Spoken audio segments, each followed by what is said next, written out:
Al-Quran bukan sekedar bacaan, ia adalah kalam Allah. Setiap hurufnya pahala, setiap ayatnya petunjuk. Namun, tahukah kita ada keadaan di mana membaca Al-Quran tidak dianjurkan, bahkan dilarang oleh sebagian ulama. Bukan karena Al-Quran tidak boleh dibaca, tapi karena kita tidak menempatkannya dengan adab yang benar. Dan ironisnya, kesalahan ini sering dilakukan oleh orang yang justru ingin beribadah. Sebelum kita lanjut, jika konten seperti ini bermanfaat dan menyadarkan kita, dukung channel ini dengan like, komentar, share, dan subscribe. Karena bisa jadi ilmu yang sahabat bagikan hari ini menjadi amal yang terus mengalir. Rasulullah SAW bersabda, barang siapa yang menunjukkan kepada kebaikan, maka ia mendapatkan pahala seperti orang yang melakukannya. Hadis riwayat Muslim. Bismillahirrahmanirrahim. Assalamualaikum warahmatullahi wabarakatuh. Segala puji bagi Allah yang menurunkan Al-Quran sebagai cahaya dalam kegelapan dan sebagai petunjuk bagi hati yang mencari kebenaran. Salawat dan salam semoga tercurah kepada Nabi Muhammad SAW yang tidak hanya mengajarkan kita membaca Al-Quran, tetapi juga mengajarkan bagaimana memuliakannya. Sahabat arus waktu yang dimuliakan Allah, mari kita masuk pada pembahasan yang sering disalahpahami ini. Allah Subhanahu wa Ta'ala berfirman, barang siapa menggagungkan syair-syair Allah, maka itu termasuk ketakwaan hati. Al-Quran surah Al-Hajj ayat 32.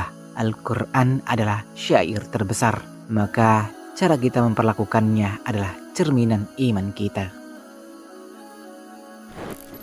Membaca Al-Quran di tempat najis, ini bukan sekedar adab, ini bentuk penghormatan. Para ulama sepakat tidak boleh membaca Al-Quran di tempat najis karena tempat tersebut bukan tempat yang layak untuk kalam Allah. Rasulullah SAW tidak berzikir di tempat kotor dan Al-Quran lebih agung daripada zikir biasa. Maka jika zikir saja dijaga, apalagi Al-Quran. Dalam keadaan junub, Rasulullah SAW bersabda, orang yang junub tidak boleh membaca Al-Quran sedikit pun.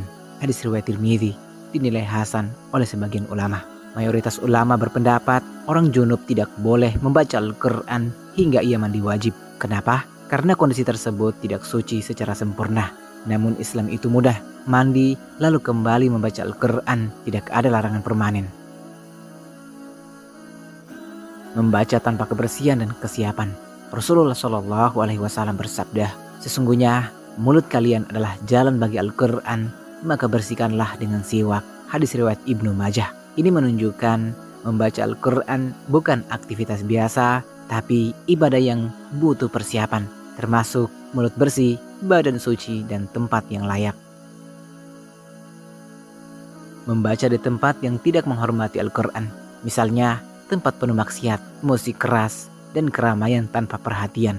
Allah Subhanahu wa Ta'ala berfirman, apabila dibacakan Al-Quran, maka dengarkanlah dan diamlah. Al-Quran surah Al-A'raf ayat 204. Ini menunjukkan Al-Quran harus dihormati, tidak diperdengarkan di tempat yang merendahkannya. Membaca tanpa khusyuk dan tanpa tadabbur. Allah Subhanahu wa Ta'ala berfirman, tidakkah mereka mentadaburi Al-Quran? Al-Quran surah An-Nisa ayat 82. Masalah kita hari ini, banyak membaca Al-Quran, sedikit memahaminya, dan hampir tidak berubah. Padahal tujuan Al-Quran adalah mengubah hati dan mengarahkan hidup. Membaca dengan riyah. Rasulullah SAW bersabda, yang paling aku khawatirkan atas kalian adalah syirik kecil. Mereka bertanya, apa itu? Beliau menjawab, riyah. Hadis riwayat Ahmad. Membaca Al-Quran untuk dipuji bisa menghapus pahala dan bahkan menjadi dosa. Membaca tanpa mengamalkan, ini yang paling dalam. Allah Subhanahu wa Ta'ala berfirman, sangat besar kebencian di sisi Allah jika kalian mengatakan apa yang tidak kalian kerjakan. Al-Quran surah As-Saff ayat 3. Membaca tapi tidak mengamalkan bisa menjadi hujjah yang memberatkan kita di akhirat. Sahabat arus waktu yang beriman, masalah kita bukan tidak membaca Al-Quran. Masalah kita adalah membaca tanpa adab, membaca tanpa hati, dan membaca tanpa perubahan. Al-Quran bukan sekedar untuk dibaca, tapi untuk menghidupkan jiwa. Membaca Al-Quran tanpa menghadirkan hati. Sahabat arus waktu yang beriman, ini yang paling halus tapi paling sering terjadi. Lisan membaca tapi hati kemana-mana. Mata melihat mushaf tapi pikiran sibuk dengan dunia. Allah Subhanahu wa Ta'ala berfirman, tidakkah mereka mentadaburi Al-Quran ataukah hati mereka terkunci? Al-Quran surah Muhammad ayat 24. Ayat ini bukan sekedar pertanyaan, ini teguran, karena membaca tanpa hati bukan sekedar kurang sempurna, tapi bisa jadi tanda hati yang mulai tertutup. Membaca terlalu cepat tanpa tartil. Hari ini banyak yang bangga, saya khatam cepat dan saya bisa satu hari sekian juz. Tapi pertanyaannya, apakah kita memahami? Allah Subhanahu wa Ta'ala berfirman, bacalah Al-Quran dengan tartil. Al-Quran surah Al-Muzammil ayat 4. Para ulama menjelaskan, tartil itu bukan lambat saja, tapi jelas, tenang, dan penuh penghayatan.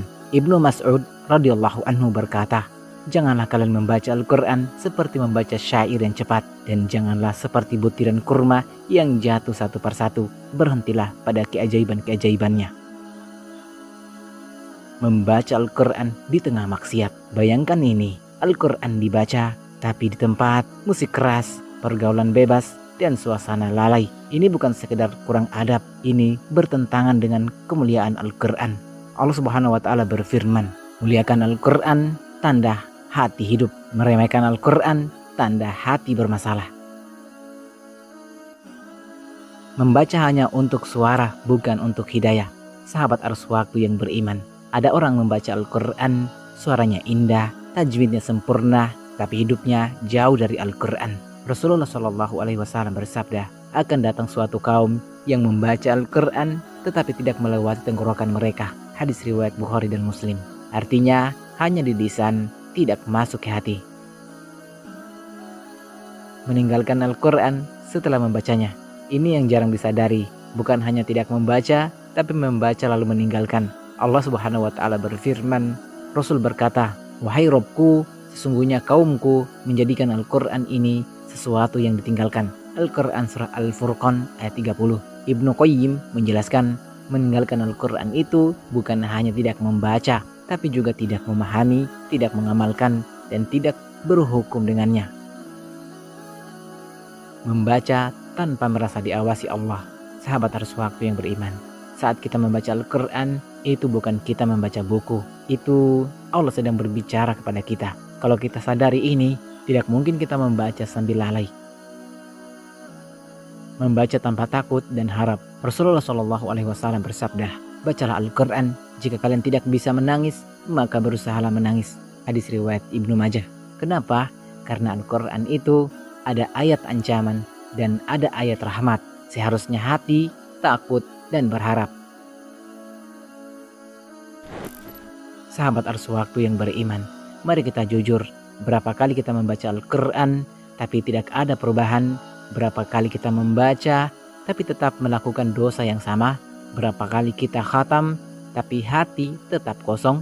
Masalahnya bukan pada Al-Quran, masalahnya adalah ada pada cara kita memperlakukannya. Bayangkan ada surat dari seseorang yang sangat kita cintai, kita baca berulang kali dengan penuh perasaan. Sekarang bandingkan dengan Al-Quran yang datang dari Allah tapi kita baca tanpa rasa.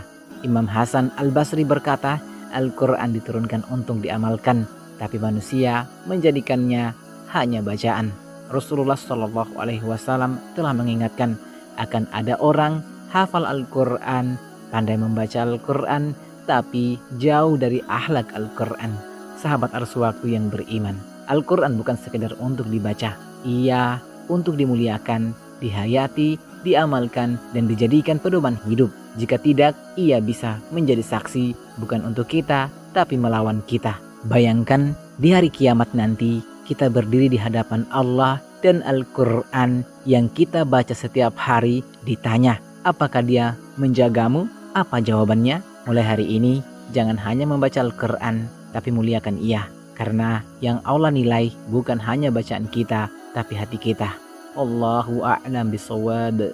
Wassalamualaikum warahmatullahi wabarakatuh.